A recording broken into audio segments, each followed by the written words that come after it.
A very good evening to you all. I would request you to just sit back and relax on my short speech on how I think people's opinion matter in my life. Now, let us all take an instance of when you were walking with a friend on a bright cloudy day and you just kick off the conversation when your friend goes by. How lovely the weather is. And you reply to that as, "Oh, thank you." Now, you must be feeling super humiliated because he wasn't admiring you, but instead the weather. I believe this must have occurred at least once in all of our lifetime, and it is no deal to feel humiliated in that particular situation. Why do we think in this way that other people's opinion matter in our life?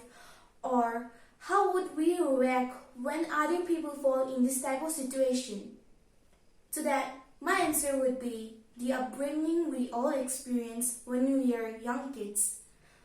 We live in a society where we are taught to perceive the truth but not the logic. A fun fact, 2000 years ago, people believed that the earth was flat. But if the same statement is released in today's society, you know the consequences. People would be called illogical, stupid, and whatnot.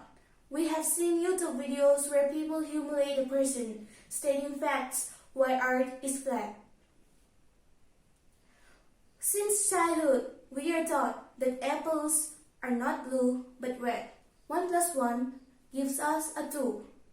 Our parents and the society are a great and important factor on why we feel humiliated in such no-deal situations, to which I believe that you must thoroughly listen to the next upcoming points.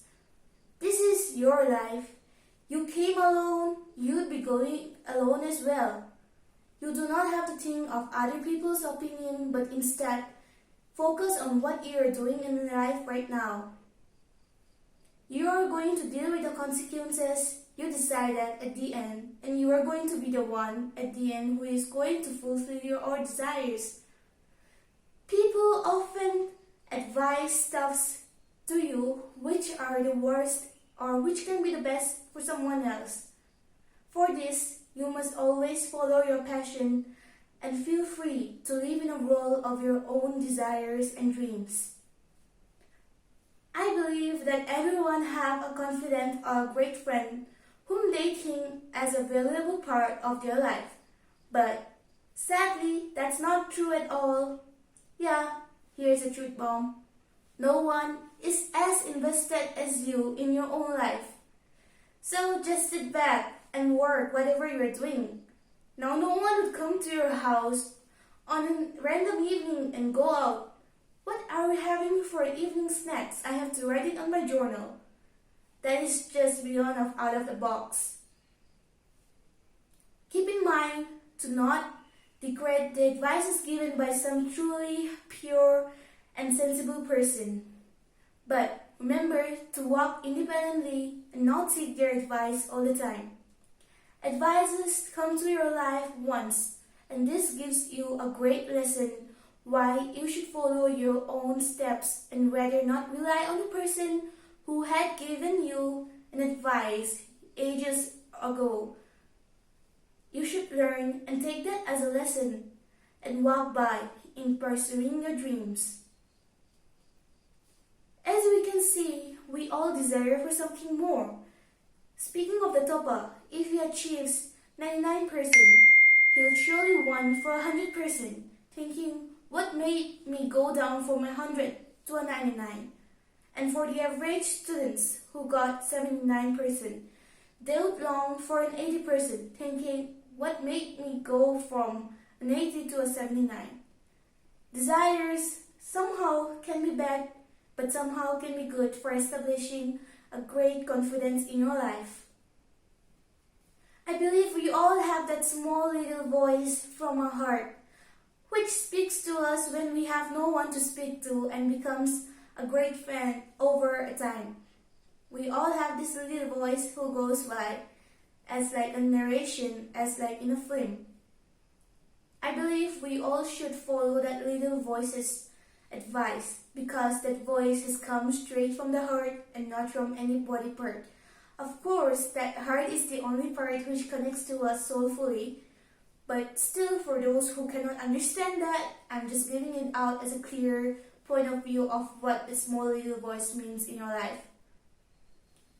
Today's standards are really doubled, standardized, and you should not fall prey to that.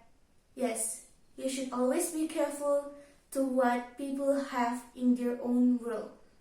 You see, a friend can be great sometimes, but who knows if he's spreading fake news about you or rumors about you to some other person. Automatically, your image to the other person would be perceived as worse, and you would feel humiliated to approach that person. Now this is where we have come again from the beginning to the point of humiliation just because of stupid people's stupid opinions. Live your life, set your own rules, feel free with the consequences you would have at the end, and be happy with what you have. Stop longing for unnecessary things which you won't have, but instead be happy for what the Almighty has given to you. There are people who don't even have flexibility to walk, but be grateful you have at least a leg to walk. Opinions are somehow getting worse day by day because people seem to make a commentary job for a short period of time. They come to our life whom we don't even know, and they become like great friends or stuffs just over a few moments or few seconds. And fish, they're gone. Now after some more years or some more days, they will appear out of nowhere and start advising you. They do not have to live with those advices. They're just fulfilling their jobs of being great friends. You don't have to. You are the one who are going to live with the consequences. Yes, of course, you don't have to listen to them. But still, out of kindness, you listen to them. Which is very normal. There is nothing to be ashamed of that. So, here is my advice. Stop taking other people's useless advices unless they're quite good enough for you. You will have to live with the results at the end, and they're not gonna have to do anything with that. So, here was my speech on what I feel about other people's opinion, and I truly hope that you really enjoyed it and of course would bring you some help in the future. Thank you.